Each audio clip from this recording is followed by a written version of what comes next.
texto que eu quero ler com vocês é um texto alusivo a Jesus, na nossa interpretação messiânica. Está no livro do profeta Isaías, no capítulo 11. Algumas canções de Natal se inspiram nesse texto. Há uma canção clássica sobre isso. O reinado do Messias, no capítulo 11 de Isaías. Do tronco de Jessé sairá um rebento, e das suas raízes brotará um renovo. Repousará sobre ele o Espírito do Senhor, o Espírito de sabedoria, de entendimento, o Espírito de conselho e de fortaleza, o Espírito de conhecimento e de temor do Senhor. Ele terá o seu prazer no temor do Senhor. Não julgará segundo a aparência, nem decidirá pelo que ouviu dizer, mas julgará com justiça os pobres e decidirá com equidade a favor dos mansos da terra. Castigará a terra com a vara da sua boca e com o sopro dos seus lábios matará o perverso. O cinto dele será a justiça, e a verdade será a faixa na cintura. O lobo habitará com o cordeiro, o leopardo se deitará junto do cabrito, o bezerro, o leão novo e o novilho gordo andarão juntos, e um pequenino os guiará. A vaca e a ursa pastarão juntas, e as suas crias juntas se deitarão. E o leão comerá palha como o boi. A criança de peito brincará sobre a toca da cobra, e já desmamado, meterá a sua mão no ninho da serpente. Não se fará mal nem dano algum em todo o meu santo monte, porque a terra se encherá do conhecimento do Senhor, como as águas cobrem o mar. Naquele dia, a raiz de Jessé estará posta por estandarte dos povos. As nações recorrerão a ela, e a glória será a sua morada. Naquele dia, o Senhor tornará a estender a mão para resgatar o resto do seu povo que for deixado na Síria, no Egito, Patros, Etiópia, Elão, Sinar, Amarte e até as terras do mar. Amém. Obrigado, Senhor, por tua palavra lida. Pedimos a tua graça e a tua bênção para abordá-la de forma santa, justa, piedosa, que nos inspire a uma vida mais agradável ao Senhor. Ilumina-nos, por Cristo oramos. Amém. Esse texto geralmente é lido nesta época do Natal porque fala do renovo que os israelitas, que os judeus esperavam naqueles dias tão difíceis que estavam vivendo. Normalmente nós lemos as profecias antigas sem perceber a época em que elas foram proferidas. E a melhor forma de abordarmos um texto é sempre entendermos o seu contexto histórico, o seu momento. Quando Isaías proferiu esta palavra, sua nação estava partida. Há alguns séculos eles vinham tendo 2 reis. Vocês sabem que eram 12 as tribos. Sobre elas reinou Saul, depois dele Davi e por fim Salomão. Com a morte de Salomão, o reino se dividiu. 10 tribos, chamado Reino do Norte, constituíram um novo rei que não descendia de Davi. E assim, durante alguns séculos, muitos reis, muitas famílias reais passaram pelo Reino do Norte, que nas Escrituras são chamados de Israel, o Reino de Israel. E nessa época do reino dividido, a tribo de Judá, juntamente com a tribo de Benjamim, formou o Reino do Sul. Então havia 2 reis. A primeira divisão, a primeira tragédia nacional foi que as 12 tribos não eram mais governadas por uma única casa. Eles não tinham mais um único rei. E pior do que isso, não tinham mais um único templo. Porque se Davi planejou e Salomão construiu um templo para onde as 12 tribos iam e celebravam o nome de Deus em unidade, Com a divisão do reino, se fizeram altares idólatras em Dan e Betel. E as 10 tribos então adoravam no lugar, e as 2 tribos adoravam em outro. De vez em quando, um israelita, alguém do norte, ia a Jerusalém, mas sempre de forma furtiva. O reino estava dividido. Não eram mais 12 tribos, eram 10 e 2. E de vez em quando, guerrearam entre si. Fratricidas. Mataram-se uns aos outros. Mas não é só isso. O reino dividido se tornou mais vulnerável e os inimigos passaram a triunfar sobre eles. Na época desta profecia, as 10 tribos do norte já haviam sido invadidas pelo reino assírio e muitos haviam sido deportados, exilados em terras estranhas, e estrangeiros haviam sido postos no mesmo lugar que eles habitavam para ocupar a terra.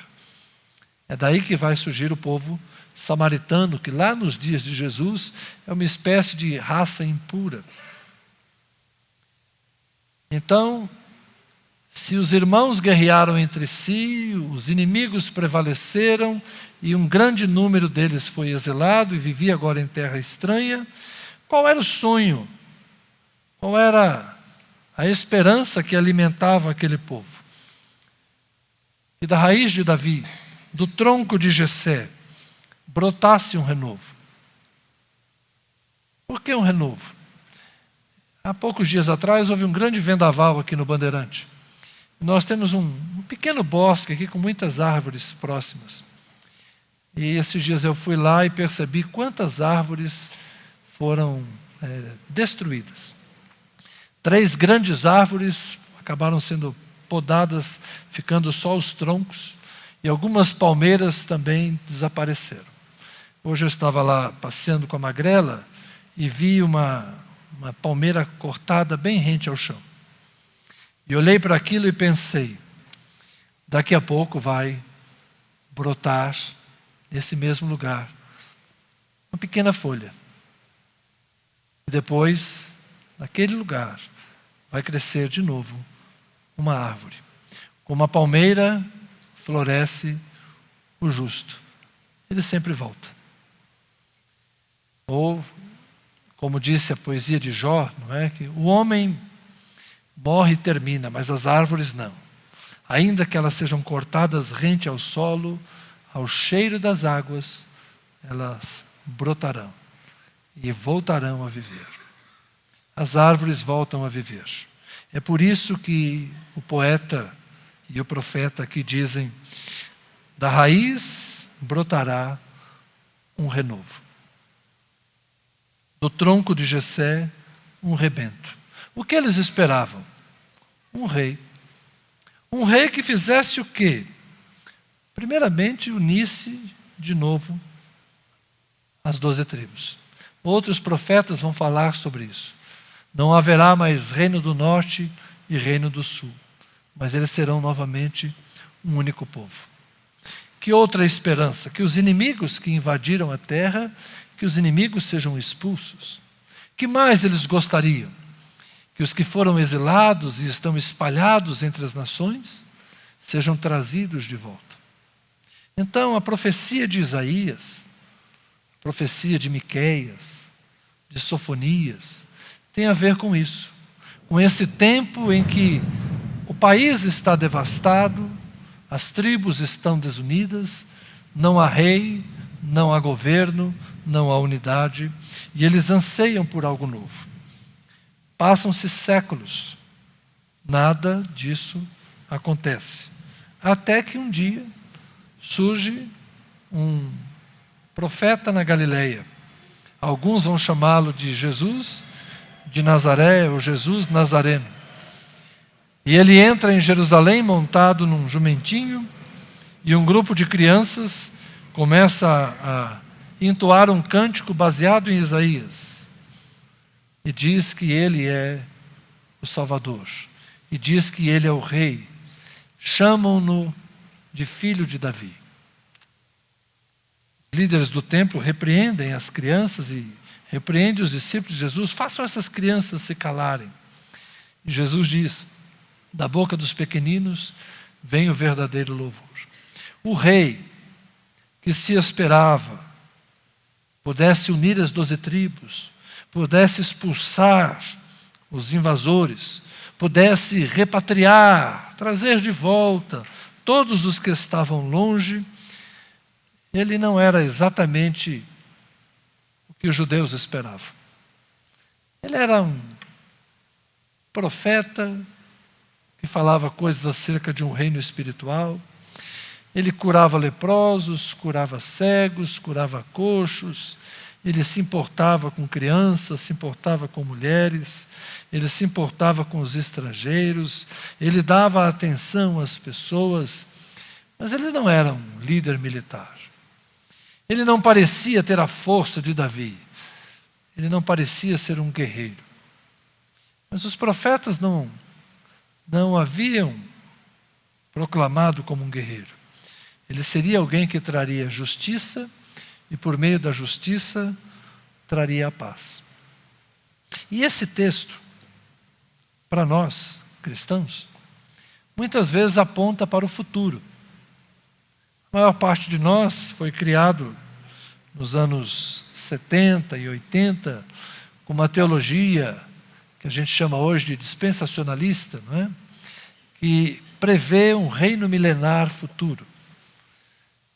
A maior parte de nós foi ensinado que um dia Jesus vai voltar e, a partir de Jerusalém na terra, vai reinar sobre os povos, e então este texto vai se cumprir. A justiça para os pobres, a equidade a favor dos mansos da terra, o castigo sobre os ímpios, os perversos serão mortos. Ninguém gosta muito dessa parte, né? Mas a gente imagina. O cumprimento, se acontecer, tem que ser todo. Justiça e paz, justiça e verdade como vestes do Senhor. E estas metáforas interessantes do lobo habitando com o cordeiro. Quem não lembra dos contos infantis do lobo mau, do cordeirinho, não é? Jesus falando do lobo e das ovelhas, o lobo vestido em pele de ovelha. Quem não se lembra dessas histórias? Mas aqui a ideia de que o lobo viverá com o cordeiro, o leopardo com o cabrito, o bezerro e o leãozinho, todos andando juntos, vacas e ursos pastando, leão comendo palha com boi. É esta visão de um mundo perfeito. Um mundo ideal onde não há violência, onde não há sofrimento, onde não há morte, onde tudo dá certo. Essa é uma forma de ver, né? Quando Jesus vier, estas coisas acontecerão. Mas há uma outra forma de ver também. É uma forma de ver, mas de acordo com aquilo que Jesus disse: o meu reino não é deste mundo. O reino de Jesus é espiritual. Vocês não dirão, ele está aqui ou ele está ali. Não se poderá dizer, Jesus está reinando em Jerusalém, ele está aqui ou ele está ali. Porque onde estiverem 2 ou 3 reunidos em nome dele, ali ele estará. Onde houver alguém em cujo coração habita o Espírito do Senhor, então o Senhor está presente. E eu quero dizer a vocês que uma outra forma da gente entender esse texto é que nós somos uma manifestação histórica desse reino. Nós somos uma manifestação histórica de uma vivência onde lobos e cordeiros habitam juntos, onde leões e bois comem palha. Porque os homens abrirão mão da violência, os homens abrirão mão de fazer guerra e escolherão a paz. Eu não penso no cumprimento desse texto como algo a acontecer ainda no futuro, mas como algo presente. Há uma igreja reinando com Cristo lá no céu, há uma igreja que já participa desse reino de Cristo. Afinal de contas, ele disse: todo poder me foi dado no céu e na terra. Jesus não reinará, Jesus reina. Jesus já reina. Jesus Cristo é o Rei. Um dia ele voltará para nos buscar e nos levar para a eternidade. Isso é verdade. Um dia ele voltará para que os que estão mortos ressuscitem, para que os vivos sejam transformados e todos sigamos com o Senhor no último dia. Isso há de acontecer, essa é a promessa futura. Mas o reino de paz, o reino de justiça, não é apenas uma promessa futura, é uma experiência de vida. Porque agora nós já experimentamos a justiça que é pela fé no Filho de Deus. Nós já somos justos, nós já nos vestimos de justiça, nós já temos a verdade e nós já temos a paz. A paz com Deus, a paz com os outros. Como disse Jesus aos discípulos, soprando sobre eles, disse: deixo-vos a minha paz. A minha paz eu vos dou. Não é a mesma paz do mundo. Então esse milênio de paz que algumas pessoas, aliás que quase todos nós fomos treinados a imaginar como algo do futuro, eu gostaria de convidá-lo a pensar como algo que já está hoje à sua disposição. Você já pode ter paz, porque você já recebeu de Deus a justiça que é pela fé. E você não está mais no engano, mas você encontrou a verdade. A luz, a verdadeira luz que veio ao mundo, já te iluminou. Assim como essas luzes hoje aqui me iluminam, Cristo nos ilumina a todos. E nós estamos, com certeza, vivendo no seu reino.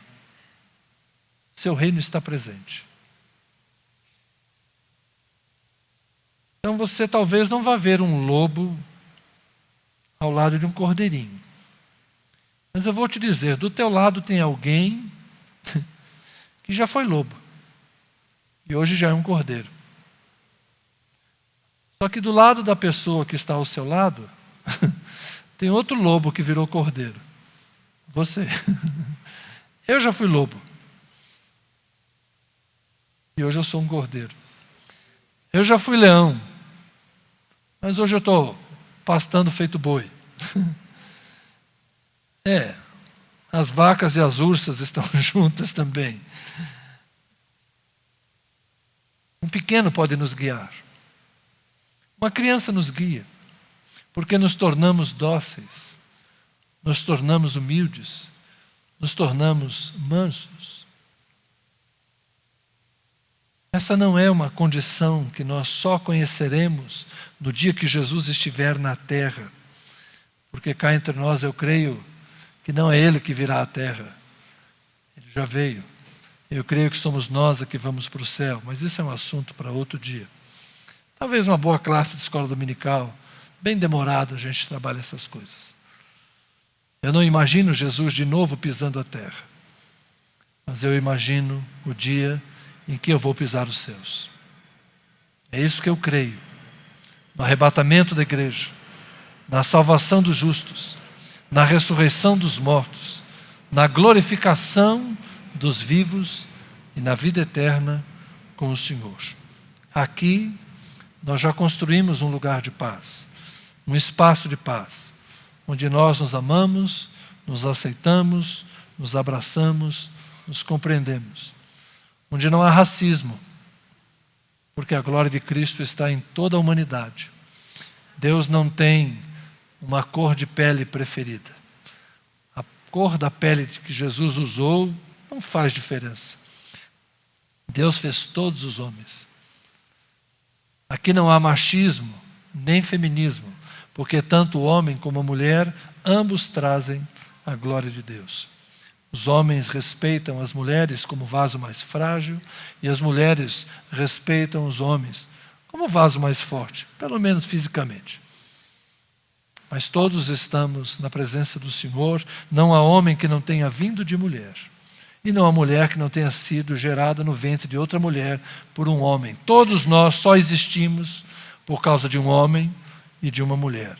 Isso prova que todos são iguais. As crianças para nós têm o mesmo valor dos idosos. Todos são igualmente importantes. No reino de Deus, o operário e o patrão, um não é maior nem melhor que o outro. Aliás, na igreja cristã do primeiro século, senhores e servos tomavam a ceia, partiam o pão, bebiam do cálice juntos. Não importa a classe social. E quando a igreja de Corinto quebrou esta regra, Paulo repreendeu dizendo: nisso que vocês fazem, não vos louvo, porque vocês não estão discernindo o corpo de Cristo e estão participando indignamente. Porque na igreja de Corinto, servos e senhores eram tratados com diferença. Ricos e pobres eram tratados com diferença. E Tiago já havia também censurado. Se vocês virem um rico entrar e der-lhe um tratamento diferente, dizendo assenta-te aqui no lugar de honra, isso não é acepção de pessoas, vocês fazem mal. Então, desde cedo a igreja aprendeu que não há rico, não há pobre, não há homem, não há mulher, não há grande, não há pequeno, não há judeu, não há grego, não há bárbaro, não há cita, não há escravo, não há livre. Em Cristo todos somos iguais. Ora, é disso que o texto fala. Uma vivência onde não haverá opressão, onde não haverá injustiça, porque nós daremos a cada um a honra que merece. Você está esperando Jesus Cristo vir para isso? Ele já veio. Ele está em você. Marido, mulher, pais, filhos, patrões, empregados, deem a cada um a honra que lhe é devida. Seja o rei, seja Deus, a qualquer. Que nós nos tratemos como quem vive na presença de Deus. O milênio é uma experiência do cristão que tem Jesus no coração. Ainda que o mundo esteja em guerra, nós estamos em paz. Ainda que o mundo desabe ao nosso redor, nós estamos firmados sobre a rocha. Pode passar o céu, pode passar a terra, mas a palavra de Deus, suas promessas a nós, permanecem firmes. Nós estaremos com Ele. Convido você a ler esse texto, não de uma forma escatológica, pensando que é algo que só poderá acontecer o dia em que Jesus sentar-se num trono em Jerusalém. Mas que isso pode acontecer hoje, se Jesus estiver entronizado no seu coração. Amém?